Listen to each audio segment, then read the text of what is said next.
Varios de ustedes la vez pasada la exposición del temario. Voy a repetirlo y voy a repetirlo despacio para que si quieren anotarlo, aunque hay aquí ejemplares, entiendo, y pueden llevarlos y llevárselo, o bien tal vez por correo se les puede enviar. Bueno, se integra de 3 paquetes, módulos, no sé cómo llamarlos. El primero se titula así: el momento actual de la lucha social y de clases en México. El momento actual de la lucha social y de clases en México y la metódica de su definición. Y la metódica, el método de su definición. De su definición.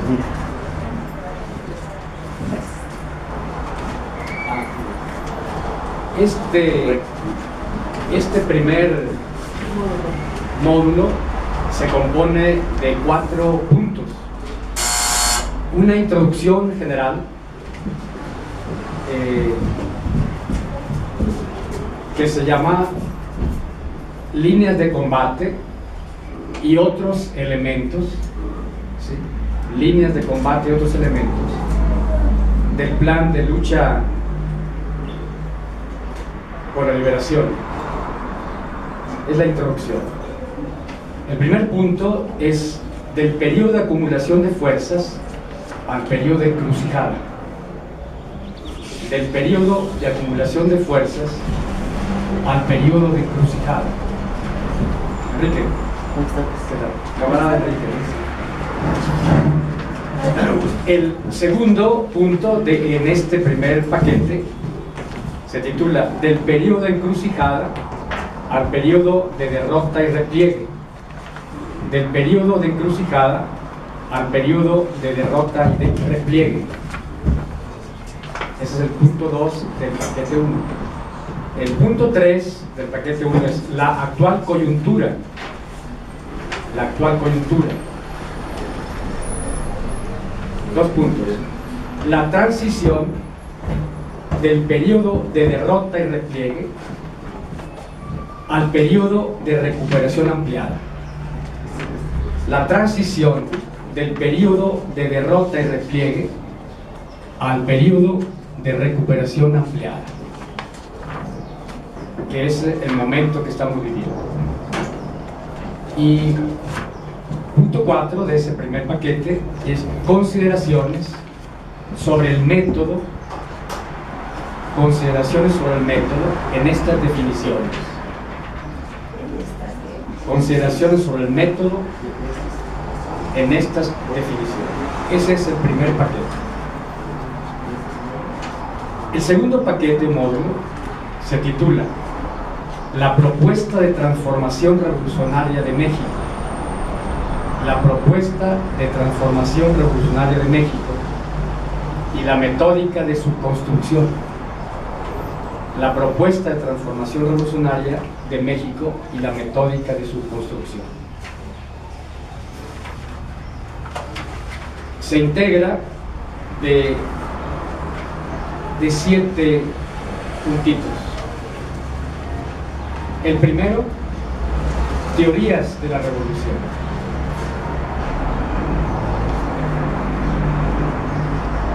El segundo punto del módulo 2, algunas experiencias de revoluciones en el mundo. Y aquí vamos a hacer hincapié sobre todo en las llamadas revoluciones del Cono Sur, Bolivia, Ecuador, etc. Y la revolución que se denomina europeas, Islandia, las árabes africanas, Túnez, Egipto y otras. El proceso de revuelta norteamericano.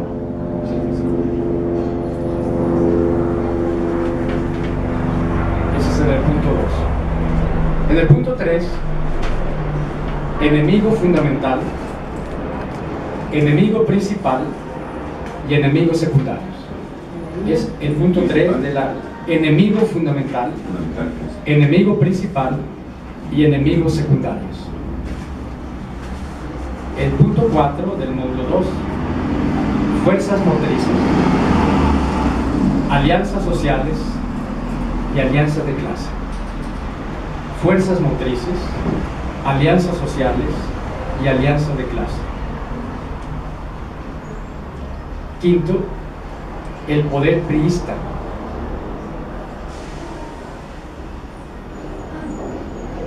Sexto, las condiciones subjetivas. Séptimo, el programa. Esos son los 7 puntos del módulo 2. El módulo 3. Sí, es el programa. El programa. El módulo 3 se titula La dirección revolucionaria con sentido de autodeterminación. La dirección revolucionaria con sentido de autodeterminación para la transformación revolucionaria de México. Para la transformación revolucionaria de México y la metódica de su definición y construcción. Y la metódica de su definición y construcción. Claro que la palabra metódica quiere decir el método construido, no el método usado, sino el método construido. Este tercer paquete se integra de 9 puntos. Primero, sujeto-objeto. Sujeto-objeto. Punto 2. Enajenación-alienación.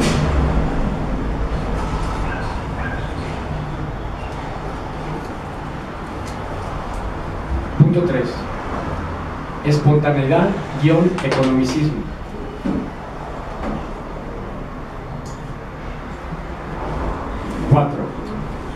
Acción sectorial, acción integral. Acción sectorial, acción integral. 5. Conciencia social y conciencia de clase. Aclaro aquí esto. A nosotros los mexicanos, los latinoamericanos, es difícil por la pronunciación hacer una distinción. Lo voy a pronunciar como lo pronuncian los españoles. Una cosa es conciencia y otra cosa es consciencia. Eso lo vamos a explicar en su momento. Una cosa es conciencia y otra cosa es consciencia. Y en otros, por ahí tenemos mala ortografía, ¿no? Porque no nos ayuda la manera de pronunciar. Pero bueno, sexto punto. Autodeterminación humana. Atención, no autodeterminación social. Abandonamos ya ese concepto. Hoy es autodeterminación humana. Porque hemos abandonado el concepto por una nueva sociedad. Ya no reivindicamos una nueva sociedad, hablamos de una nueva humanidad, pero eso lo vamos a ver. 7. Contenido de la dirección revolucionaria. Contenido de la dirección revolucionaria con sentido de autodeterminación humana.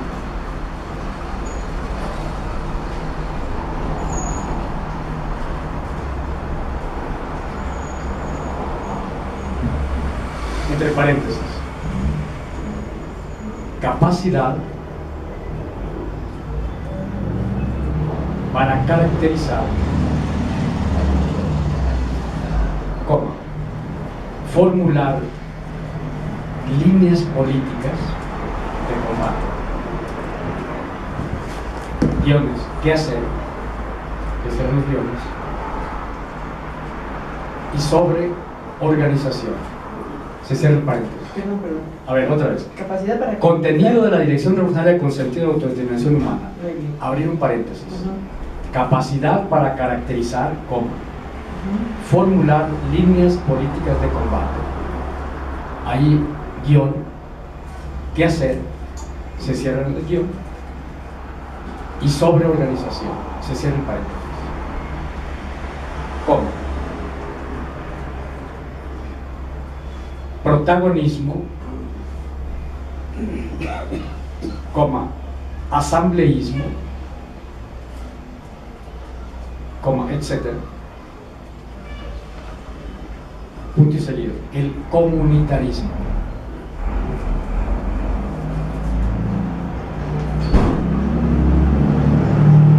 Ocho. Formas de la dirección revolucionaria. Formas de la dirección revolucionaria con sentido de autodeterminación humana. Formas de la dirección revolucionaria con sentido de autodeterminación humana.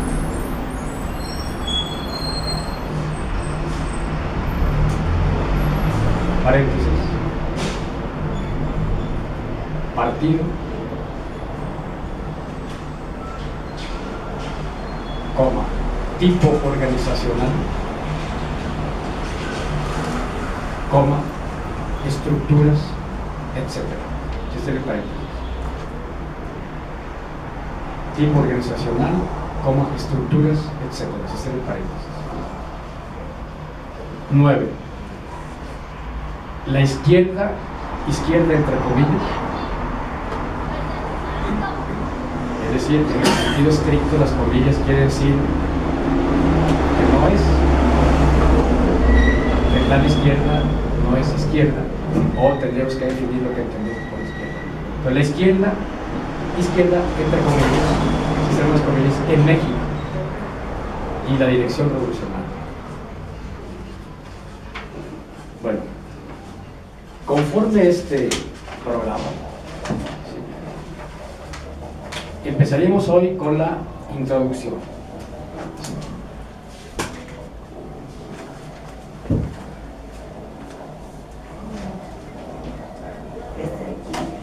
Me parece pertinente dar inicio recordando que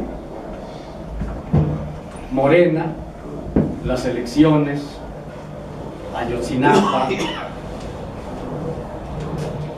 prensa, periódicos, son medios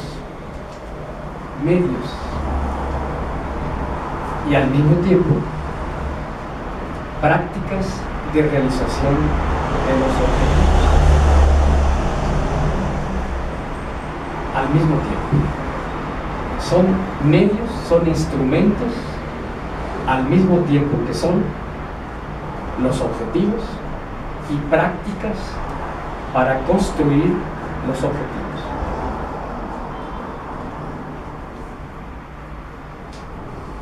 Cuando olvidamos esto, ¿sí?, unilateralizando, ¿sí?, y nos olvidamos de que son objetivos y medios, prácticas de construcción de los medios y vehículos de construcción de los objetivos simultáneamente, ¿sí?, caemos en una simplificación. ¿Sí?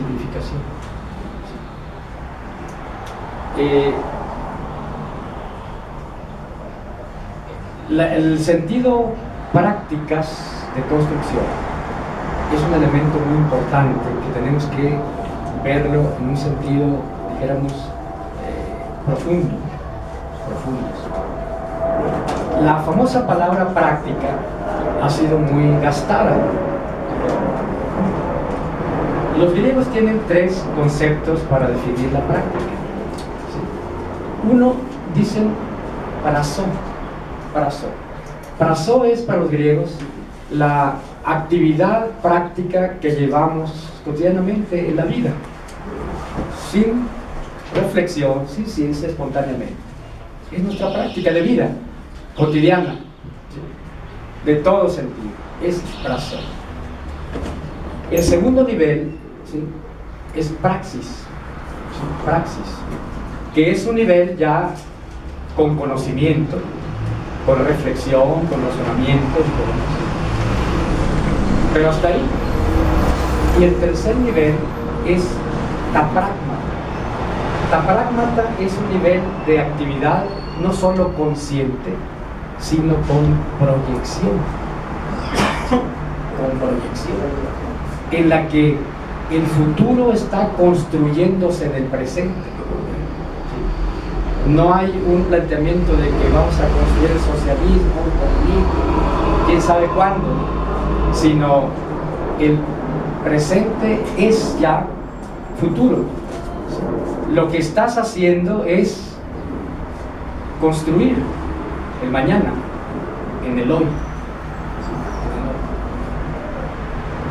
Pero no solo de manera, dijéramos, de proyección, sino sobre todo con un profundo conocimiento y con una propuesta. Eso es lo que distingue taprágmata de praxis. Es decir, tener conocimiento, tener conciencia, es decir, actuar con ciencia, pero actuar también con conciencia. Cons es consentimiento, es decir, en la que das la aceptación, consentir es dar la aceptación, y lo haces con sentimiento, con un profundo deseo, ¿sí? No solamente por conciencia, ¿sí?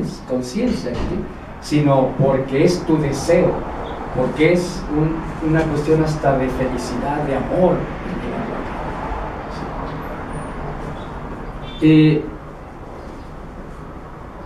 Naturalmente que esto es muy fácil decirlo, pero es muy difícil construirlo y llevarlo a la práctica, ¿sí? Lo más fácil es priorizar, poner el acento en un aspecto, porque resulta mucho más fácil.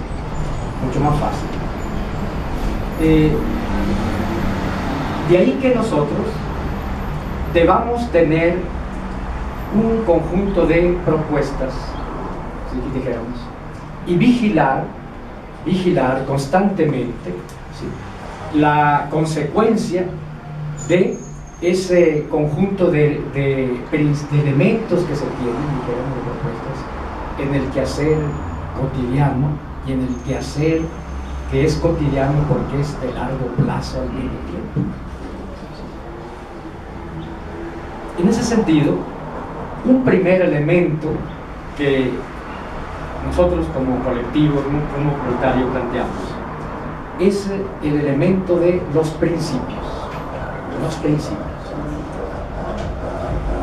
Los principios no en el sentido de un conjunto de normas disciplinarias casi de tipo militar, así, digamos, sino como fundamentos, es decir, como lo que funda, lo que hace, dijéramos, la consecuencia de nuestro pensar, de nuestra conciencia, nuestro consentimiento por nuestra acción.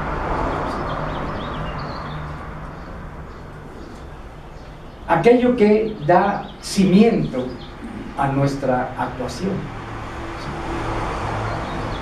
Como colectivo nosotros planteamos que los principios son principios, ¿sí?, de todo el conjunto de elementos, dijéramos, que constituyen la propuesta de lucha revolucionaria. Es decir, principios en lo teórico,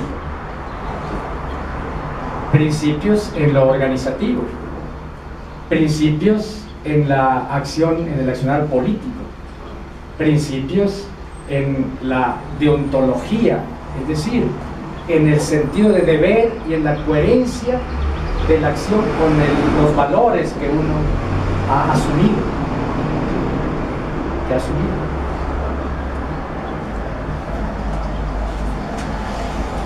En su momento, nosotros proporcionaremos un documento donde tenemos la propuesta de principios. El segundo elemento que consideramos que son eso que llamamos pues los elementos del plan de lucha, ¿sí? Se refiere al famoso problema del programa. El programa. ¿Sí? El programa tradicionalmente ha sido una propuesta de nueva sociedad, ¿sí? Una propuesta de un modo de producción, dijéramos, fundamentalmente económico, que ha priorizado en la descripción de qué características van a tener las fuerzas productivas en esa nueva sociedad, qué tipo de industria, qué tipo de comercio, qué tipo de ciudad, qué tipo de ruralidad, qué relación entre ruralidad y lo urbano, qué tipo de relación con el medio ambiente, qué tipo de educación, qué tipo de salud, etc. Nosotros no cuestionamos esto de manera radical, pero decimos que hay necesidad de darle un fundamento a esto, sobre todo poniendo el acento no solo y no tanto en el tipo de fuerzas productivas y menos fuerzas productivas de carácter económico, sino dándole mayor importancia al tipo de relaciones humanas de producción de la vida, ¿sí? No solo ni fundamentalmente económicas. En ese sentido, nuestra propuesta es el de que nosotros no luchamos por una sociedad diferente. No es esa la propuesta. Y en su momento vamos a explicar por qué. ¿Sí? Sino por una nueva humanidad. Reivindicando el planteamiento de Marx, que viene desde la ideología alemana, en el sentido de que para Marx el comunismo es la realización del ser genérico humano, ¿sí? Y que el punto de partida y el punto de llegada de la lucha revolucionaria es el hombre, decía Marx, el ser humano, el ser humano. Entonces esto es lo que debe dar para nosotros el elemento fundamental del contenido programático, de la propuesta. El segundo aspecto de esta consideración sobre el programa que el colectivo proletario plantea, como proyecto, como propuesta, estamos discutiendo, porque tenemos años discutiendo, igual no está bien, ¿no? Pero bueno, seguimos discutiendo. Es lo que se refiere a, dijéramos, la dimensión del programa. Nosotros recusamos, no asumimos, ¿sí?, el programa como lo a construir, ¿sí?, como ese futuro, casi un paraíso que nos espera, ¿sí?, un paraíso, el socialismo, el comunismo, como se le quiere llamar, ¿sí?, sino que, como ya lo dije, hacemos hincapié en que el programa, más que ser un sustantivo, es un gerundio, ¿sí?, es un estar haciendo, es un estar haciendo. El proyecto futuro, como ya dije, lo estás construyendo ya en tu vida presente, en tu vida diaria, y sobre todo poniendo atención en dos elementos fundamentales, que son el poder, ¿sí?, como la relación social fundamental, ¿sí?, que niega la relación humana fundamental, ¿sí?, y por otra parte el concepto autodeterminación humana, ¿sí? Autodeterminación humana, que niega la relación social predominante, que desde que surge la sociedad y siempre que ha existido sociedad, ha sido de dominio, control y mando de un pequeño sector, élite, clase, estamento, casta, como se le quiera llamar, sobre la gran mayoría de la población. Eso entonces es un planteamiento que nosotros vamos a exponer aquí en su correspondiente modo. Pero esa es la idea que proponemos que se trabaje en el sentido de una recategorización de la palabra programa o de la categoría ideológico-política que hemos manejado los usuarios de hace tiempo en el sentido de programa. El tercer elemento se refiere a lo que llamamos las plataformas de lucha. Las plataformas de lucha. Las plataformas de lucha para nosotros constituyen el conjunto de necesidades, ¿sí? del ser humano, de la humanidad, que han sido enajenadas, ¿sí? y que han sido sustituidas por necesidades artificialmente impuestas a la humanidad, que son necesidades de clase.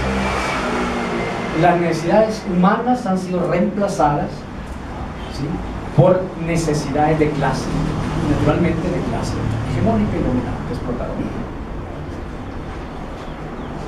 En segundo lugar, entendemos por plataforma de lucha aquellas necesidades auténticamente humanas que son las más ingentes, las más sentidas, las más urgentes por la gente.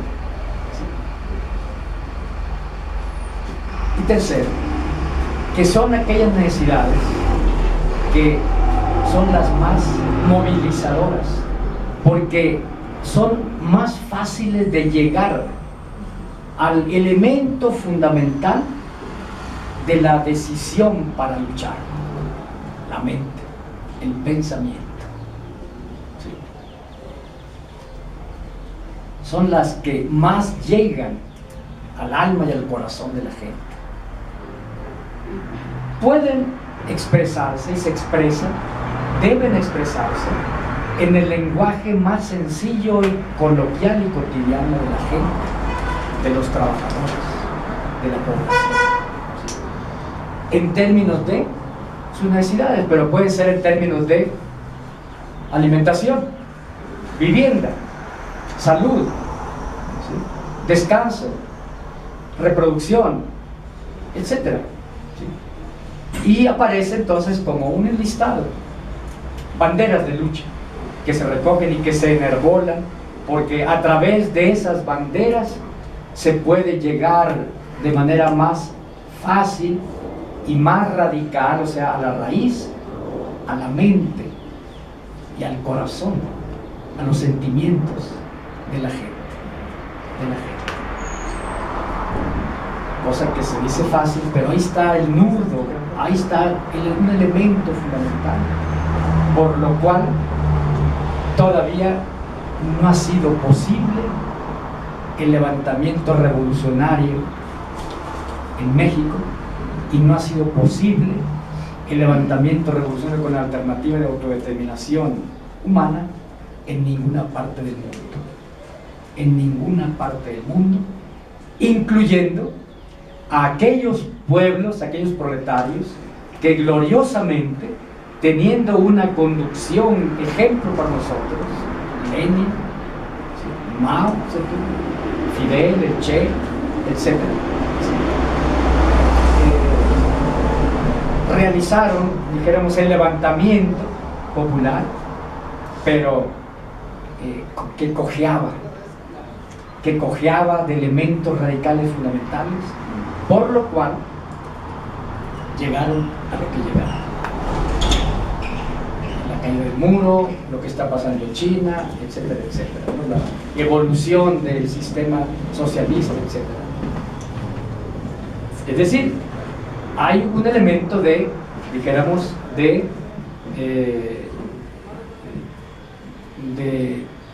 no solo objetivo, no solo de condiciones objetivas, que eso hay que tomarlo en cuenta, ¿sí?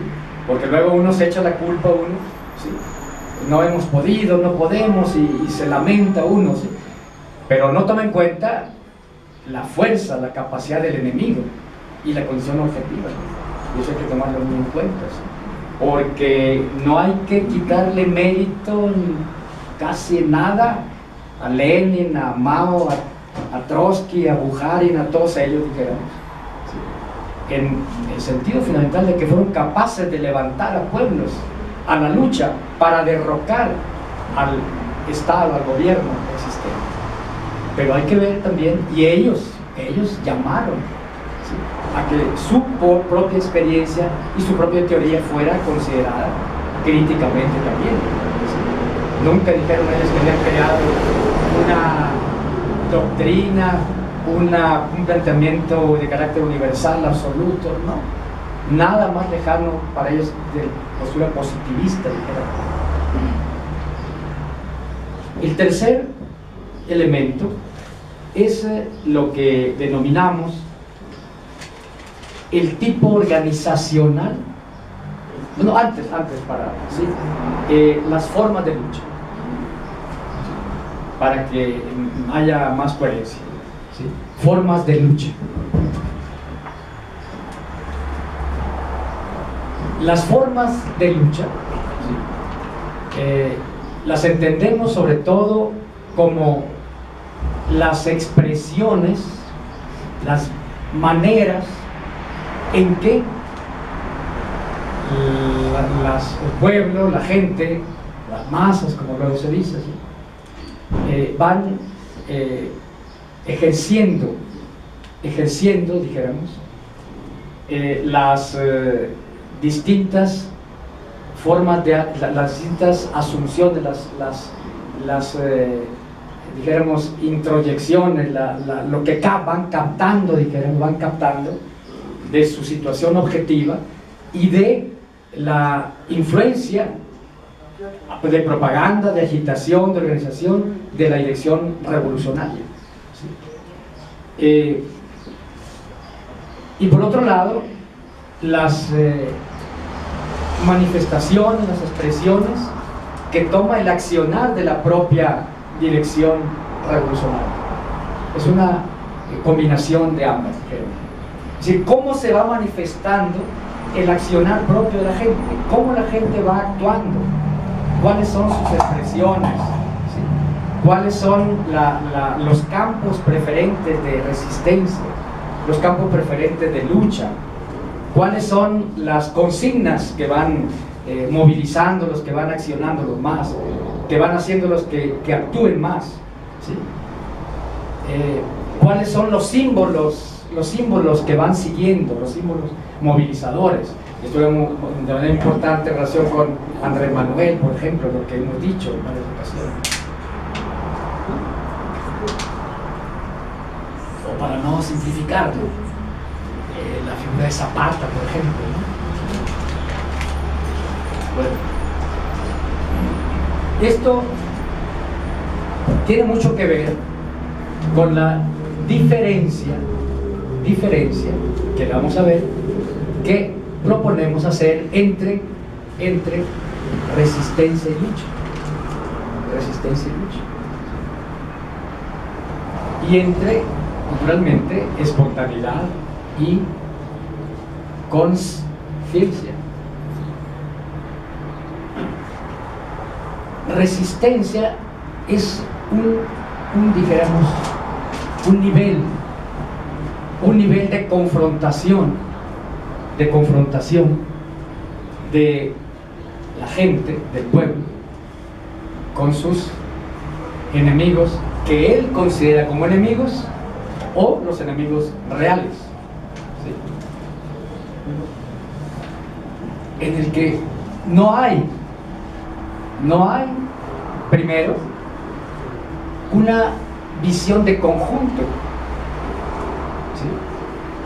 No hay una comprensión, dijéramos, de la integralidad del problema, y por lo tanto hay una sectorialización en el accionar, en el que el obrero ferrocarrilero lucha por los problemas del obrero ferrocarrilero, ¿sí? Y llega a considerar que hay solución ferrocarrilera al problema ferrocarrilero. O cuando los estudiantes luchan exclusivamente, verdaderamente, por demandas estudiantiles, considerando que hay solución estudiantil a las demandas estudiantiles, cosa que no ocurre. Naturalmente al revés tampoco.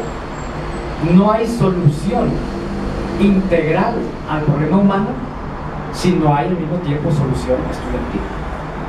No hay solución integral al problema humano si no hay solución ferrocarrilera, o de la mujer, o del joven, o del indígena. Es decir, tiene que darse una dialéctica, dijéramos, de ambas cuestiones, ¿sí? Pero no hay comprensión de esto, ¿sí? Y por lo tanto hay una confrontación con el que le aparece como su enemigo, que a veces no se considera como enemigo, sino un adversario, simplemente alguien que por alguna cuestión subjetiva no comprende, o se equivoca, o es corrupto, en fin, se considera pues que no hay, dijéramos, una pertenencia de esa persona, el patrón, el rector, el director, el gobernador, etcétera, ¿sí?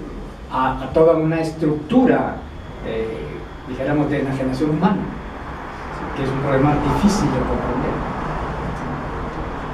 Entonces la resistencia es una confrontación parcial, es una confrontación, dijéramos, fundamentalmente reivindicativo sectorial, aunque se dé comunitariamente, en defensa del territorio, en defensa de los recursos naturales, en protección de los recursos naturales, etcétera.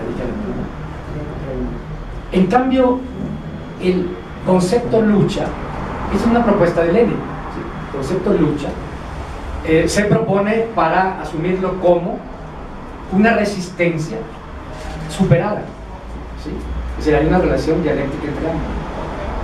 Una resistencia, una confrontación ya no de sector, sino de clase, y mejor todavía, de género de vida, de humano. Ese es un peldaño superior, dijéramos, difícil de alcanzar, en el que, sin abandonar la motivación primaria que es la reivindicación sectorial, esta clara y conscientemente se identifica como parte de una solución integral, y que no hay solución parcial, ¿sí?, a ningún problema fundamental, sino que la solución parcial de los problemas parciales, ¿sí?, pasa por la solución integral y radical de la cuestión fundamental, que nosotros la identificamos como poder, el poder. ¿Sí? El poder no solo como estructura, sino como una relación antihumana, de enajenación, de alienación de la naturaleza auténticamente humana, que ha deshumanizado a los pueblos. Y naturalmente, sí. Perdón, esta última parte me gustaría que la pudiera nuevamente decir. No hay solución, no se da una solución parcial A ningún problema parcial. A ningún problema parcial, ajá. Sí, sino que tiene que ser. Sí. Sí. Los problemas parciales solo tienen solución de manera radical y definitiva a través de una solución integral, radical, ¿sí? Es decir, de la integralidad de la problemática a la que nosotros llamamos poder. ¿Sí? Una relación de deshumanización. De deshumanización. Para nosotros el problema no es el desarrollo. ¿Sí? Para nosotros el problema no es el Producto Nacional Bruto, el PIB, etc. ¿Sí? Si se tiene una situación de subdesarrollado, industrial agrícola, agrícola industrial, etc. ¿Sí? No. Naturalmente no dejamos de lado eso, porque son las condiciones objetivas, naturalmente, ¿no? Pero solamente para pivotear sobre eso en términos de hacer que se asuma la comprensión radical, que es llegar a la raíz, y la raíz es el ser humano. Pero no hay que olvidar, no hay solución integral sin solución parcial. Sí, en integralidad se da una solución. Es decir, no hay solución feminista al problema de la mujer, sino tiene que ser la solución del problema de la mujer, tiene que ser integral. Pero no hay solución integral sin solución feminista. ¿Sin solución qué? Feminista. Es decir, tiene que haber, nada de decir, ¿saben qué, mujeres? Espérense que tomemos el poder y después vamos a... No es cierto, eso la historia misma ha demostrado que no es cierto. Si nosotros hacemos un estudio, vemos que el gobierno bolchevique, ¿sí?, estaba integrado fundamentalmente por machos, por varones, ¿sí? Y la mayoría de los ministerios estaban integrados por varones, ya no decir machos, por varones. Y entonces esa idea de que espérense mujeres, espérense, va, eso no. Tiene que haber una reivindicación, un proceso, dijéramos, de la mujer, del indígena, del joven, del gay, de la lesbiana, del comerciante, del agricultor, etcétera, etcétera, ¿sí? Porque eso es lo que compone, dijéramos, la integralidad. Entonces, pero hay que manejar esa dialéctica, como no, luego Jesús. Sí. Maestro, ¿a qué se refiere con llegar a, bueno, definir como tal el término de radical? Porque radical se tiene, bueno, yo lo puedo definir con muchas opciones, pero ¿en qué sentido se define usted como radical? Muy bien. Uso lo que definió Marx. Ya somos muy copiones, ¿no? Marx dijo, ser radical es ir a la raíz de los problemas.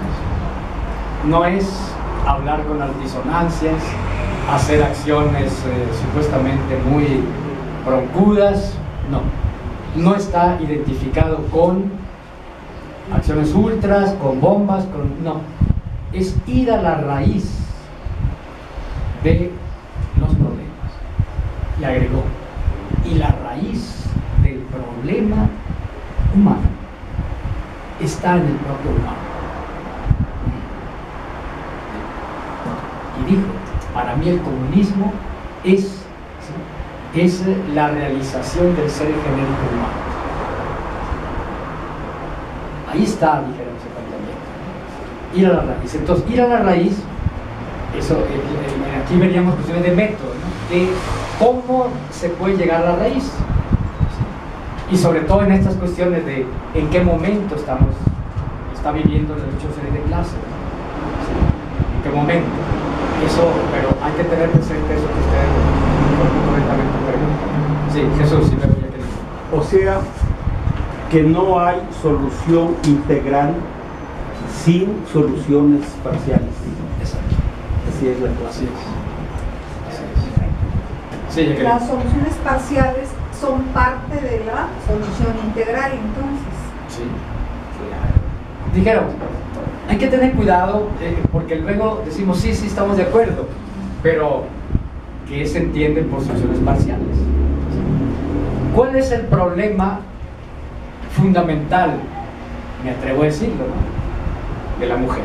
Discúlpeme si seguramente que soy ignorante en muchas cosas y sobre todo en esto, ¿no? Bueno, no en todo, ¿no? Conozco algo de las mujeres también, pero no todas las cuestiones, dijeron. Bueno, yo digo, Cuando se plantea el problema de que la mujer lucha por la igualdad con el varón, ese no es el planteamiento, cuando menos que nosotros, creo yo, planteamos. No hay la igualdad. No hay la igualdad. Nosotros concebimos a la humanidad como la unidad de lo diverso. La unidad de lo diverso. Y reivindicamos la unidad como género, especie, lo humano. Y eso había que ver en qué consiste. ¿En qué consiste? Ahí está el planteamiento programático fundamental, que eso lo vamos a ver en su momento. Pero somos unidad en la diversidad, ¿sí? Es decir, estamos en el mismo costal, pero no estamos totalmente en una identidad. Tenemos diferencias. Y entonces la realización de la liberación plena pasa por reivindicar la unidad, pero realizando las diferencias. ¿Qué es lo que reivindica el gay? Bueno, su orgullo de ser gay, la dignidad humana, de su ser, de su existencia. Si quieren, Dios lo hizo gay, o el cosmos lo hizo gay, o su preferencia, qué sé yo, ¿sí? Pero él reivindica su especificidad de gay, o de lesbiana, o de heterosexual, o de todas las formas que pueda haber. Entonces, lo primero es tener conocimiento, es decir, cimiento, saber el cimiento de lo que es uno. Primera cuestión, reconocerse a sí mismo o sí misma. Segundo, ser orgullosa y orgulloso de lo que uno es. Así soy, así hablo, así camino, así como, así hago el amor, así escribo, así soy. Y soy orgullosamente así. Soy gay o lesbiano o heterosexual o médico o ingeniero o indígena o mexicano, pero así soy. Entonces mi dignidad es el orgullo, ¿sí? Y la reivindicación de ese ser. Y naturalmente, para ser respetado, es decir, para que mi ser juegue, sea tomado en cuenta, sea incluido en esta ruleta de la vida que es la humanidad, que yo tenga también mis fichas para que juegue y sea tomado en cuenta. Para ser respetado tengo que respetar a los demás. Respetar a los demás. Entonces plantea una relación de inclusión, no de exclusión. ¿Sí? Entonces, ¿en qué consiste la esencia de la mujer? ¿En qué consiste? Por ejemplo, cuando se habla de las normas humanas, no derechos humanos, que es diferente. Las normas humanas no son derechos, no son reglas jurídicas, son reglas humanas, por la burguesía llamada derechos humanos. Las normas humanas plantean que el bien, vamos a usar este término, que el bien que se tutela por las normas humanas es la capacidad de la mujer para dar existencia, ¿sí?, a la vida humana, ni más ni menos. Ese es lo fundamental. Nadie más que la mujer puede dar existencia a la humanidad, nadie más. Los varones, por más que nos duela, no podemos, por más que algunos le hayan hecho su lucha, pero no se puede. Cuando ven hasta ahora, y creo que nunca se va a poder. En eso consiste el valor humano supremo específico de la mujer. Eso es lo que hay que reivindicar. Y tiene mucho que ver con el aborto, con una serie de cuestiones, la autodeterminación. Luego se dice del cuerpo, ¿no? Pero no es solo el cuerpo, es del cuerpo también, pero es más que eso, ¿sí? Más que eso, dijeron. Esa es la especificidad. Es eso, en eso consiste la problemática específicamente de la mujer. Y cada vez que las fuerzas productivas evolucionan, se